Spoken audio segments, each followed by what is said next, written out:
Ninth question. Let f of x be the minimal polynomial of the 4 by 4 matrix A is equal to 0, 0, 0, 1, 1, 0, 0, 0, 0, 1, 0, 0, 0, 0, 1, 0.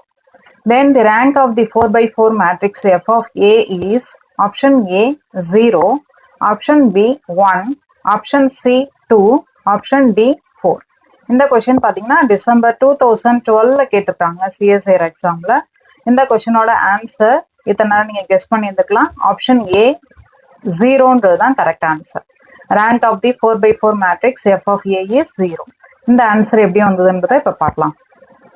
9th கொஸ்டின்ல இப்போ என்ன கொடுத்துருக்காங்க நம்மளுக்கு, ஏன்றது 4 by 4 matrix and F of எக்ஸ்ன்றது minimal polynomial of the matrix 4 by 4 மேட்ரிக்ஸ்ன்னு எடுத்துட்டா rank of the 4 by 4 matrix F of A என்னன்றது தான் கேட்டிருக்காங்க. அப்போ எஃப் ஆஃப் ஏவோட ரேங்க் என்னன்றதை கண்டுபிடிக்கணும். இப்போ எஃப் ஆஃப் எக்ஸ்ன்றது மினிமல் பாலினாமியல்னு சொல்லியிருக்காங்க. அப்போ ஒரு மேட்ரிக்ஸும் நம்மளுக்கு மினிமல் பாலினாமியலை சாட்டிஸ்ஃபை பண்ணும்.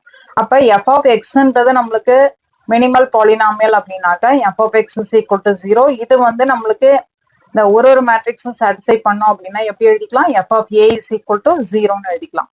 அப்ப எஃப் ஆஃப் ஏன்றது நம்மளுக்கு என்ன டிரான்ஸ்ஃபர்மேஷன் ஆயிடுச்சு, 0 டிரான்ஸ்ஃபர்மேஷன் ஆயிடுச்சு.